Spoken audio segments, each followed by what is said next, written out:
السلام عليكم ورحمة الله وبركاته. حسن شحاتة عاشق الزمالك. بمناسبة قروب الانتخابات الرئاسية المصرية، نفسي في رئيس يحس بمعاناة الشعب المصري،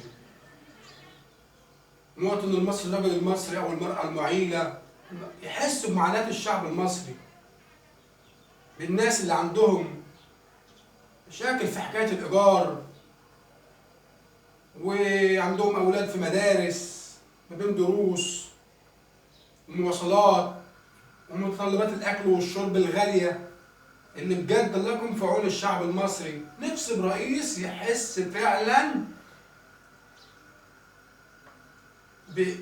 بالمواطن المصري، بمعاناته، بالشدة اللي هو فيها، بالخنقة اللي هو فيها بجد. نفسي في رئيس يجي يمسك البلد وبص الاقي الحاجه ترخص، الاكل والشرب والحاجات دي ترخص.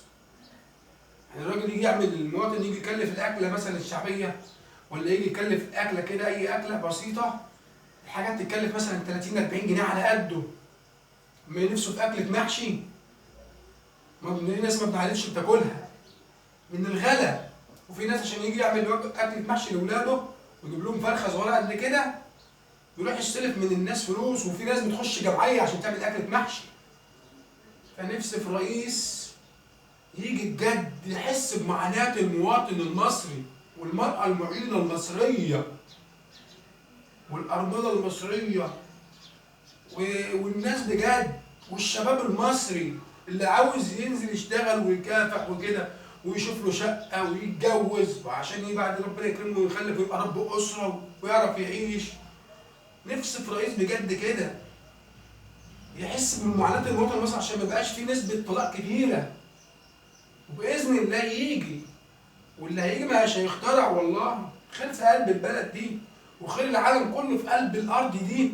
بس هي المشكلة بس إن عاوزة الضمير، عاوزة اللي يقعد على الكرسي يفضل عنده يجي الضمير ويفضل معاه الضمير، مش يجي قدام الناس أنا جاي بضمير وساعة ما يقعد على الكرسي ذهب الضمير إلى الريح، يعاني المواطن وينداس عليه.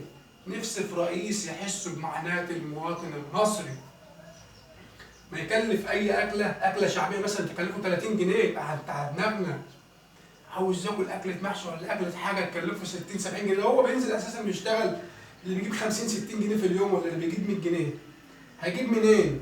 فرخه بقد كده ومش عارفه قد كده، ناس ما عادتش مش عارفه، يعني خلاص غلاء اسعار فاحش وحاجه صعبه.